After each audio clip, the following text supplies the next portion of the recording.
Hola, Dios te bendiga. Eh, bueno, hoy quiero hablar sobre el bautismo en agua. ¿Qué representa? Bueno, realmente el bautismo en agua es una simbología, es un símbolo, ¿verdad? Yo he escuchado muchas personas y creo que bastantes personas creen que siendo bautizadas en agua serán salvas. Y no es cierto, no es cierto eso. El verdadero bautismo, ese simplemente es una simbología, es un símbolo que representa, por ejemplo, cuando una persona en las iglesias bautizan, y creo que es casi en todas, normalmente la persona se sumerge en agua y se saca del agua. Simplemente es una simbología diciendo que tú has muerto junto con Cristo y has resucitado. Cuando te sumergen es la muerte, que tú has decidido a morir a tu pecado, a tu inmundicia, y cuando te sacan quiere decir que tú eres una nueva criatura, que has decidido seguir a Cristo. Bueno, en algunas iglesias, bueno, yo he escuchado bastantes en las de inglés, que dicen que, y wow, a mí se me hace sorprendente, ¿verdad? Que he visto esos videos que, muchas personas vienen, se bautizan y siguen siendo la misma persona. No cambian, incluso se van de la iglesia y siguen haciendo su vida y muere. Y wow, algunos pastores dicen, no, él es salvo, él fue salvo porque él se bautizó. Y eso no es cierto. El verdadero bautismo que te salva es aquel que tú crees, aquel que va con fe, aquel que tú crees que eres un pecador, que necesitas de Cristo, ¿verdad? En Marcos capítulo 16, versículo 16 dice así, y el que creyere y fuere bautizado será salvo, mas el que no creyere será condenado. Bueno, en el bautismo se utilizan las aguas, y el agua sabemos que es para limpiarnos, y el agua para eso es, para limpiarnos. En Mateo 3:16 vemos cómo Juan bautizaba con el agua y era para arrepentimiento. En el capítulo 3, versículo 6 dice que él bautizaba y la gente venía y confesaba sus pecados. Creía, se arrepentía y entonces Juan los bautizaba. Bueno, como dije, el bautismo simplemente es un símbolo que representa la muerte y resurrección con Cristo. Ahora, vemos en el Antiguo Testamento, en 1 Corintios 10:2 dice, y todos en Moisés fueron bautizados en la nube y en el mar. ¿En cuál mar? En el mar Rojo.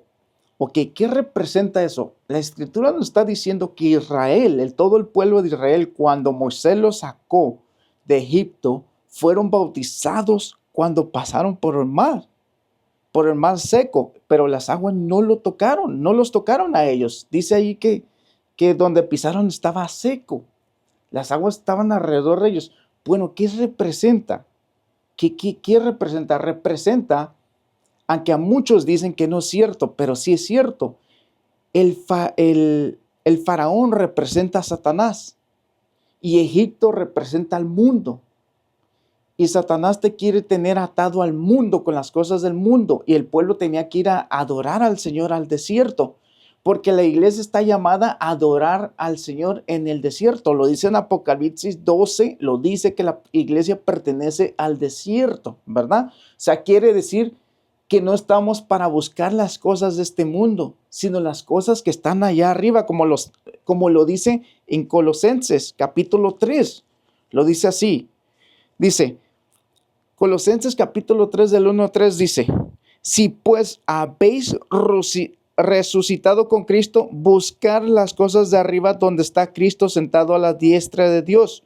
Poner la mira en las cosas de arriba, o sea, nuestra mente, nuestro pensamiento, no en las cosas de la tierra, porque habéis muerto y vuestra vida está escondida con Cristo. Y es lo mismo que vemos ahí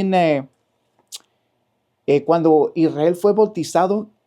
Simplemente es una simbología también que significa que Israel había muerto al mundo y había decidido seguir a Cristo. Es lo que quiere decir. En 1 Pedro, capítulo 3, versículos 20 al 21, vemos lo mismo. Dice que 8 personas fueron salvas por agua, que Noé fue bautizada en el agua, en el Antiguo Testamento. ¿Qué representa eso? Bueno, la Escritura dice que todos se habían corrompidos, que todos que su pensar era puro de hacer el mal y el mal y el mal. Entonces, Dios destruyó toda esa carne y eso representa que nos limpia de nuestra inmundicia, que purifica nuestro corazón. No que destruya la carne, porque no va a ser destruida hasta un tiempo futuro, pero nos limpia y a través del Espíritu purifica nuestros corazones. Eso significa. Ahora, en Romanos capítulo 6, versículo 3 al 4, y voy a decir, y el versículo 6 también. Romanos capítulo 6, versículo 3 al 4 dice: y no sabéis que todos los que hemos sido bautizados en Cristo Jesús, hemos sido bautizados en su muerte, porque somos sepultados juntamente con él para muerte por el bautismo, a fin de que como Cristo resucitó de los muertos por la gloria del Padre, así también nosotros andemos en vida nueva. Y dice, el versículo 6 dice: sabiendo esto, que nuestro viejo hombre fue crucificado juntamente con él para que el cuerpo del pecado sea destruido, a fin de que no sirvamos más al pecado. Ese bautismo que nosotros hacemos, tienes que creer que eres un pecador. Tienes que creer que estás separado de Dios, que necesitas un Salvador. Y lo haces por fe. Lo haces que realmente has creído en Cristo y que has decidido seguirlo a Él, ¿verdad? Y cuando uno lo hace con esa fe y sigues a Cristo, ese es el verdadero bautismo que te salva, el que va acompañado con fe. Por ejemplo, lo volvemos a ver en Colosenses capítulo 2, versículo 12, dice: sepultados con Él en el bautismo, en el cual fuisteis también resucitados con Él, mediante la fe en el poder de Dios que le levantó de los muertos. Este bautismo que nos salva es el que es con fe, el que purifica nuestros corazones, el que le da muerte a nuestras inmundicias, el que nos da una vida nueva y nos transforma, el que crucifica nuestra carne, nuestro viejo hombre, las cosas que no le agradan al Señor. Pero hay tanta gente que se bautiza y sigue siendo la misma persona. Simplemente se bautizó y no creyó. Y por sus obras, nosotros podemos saber que por sus obras no creyó. Entonces, el bautismo que sí te salva es aquel que viene con fe, aquel que cree, ¿verdad? Bueno, que Dios te bendiga.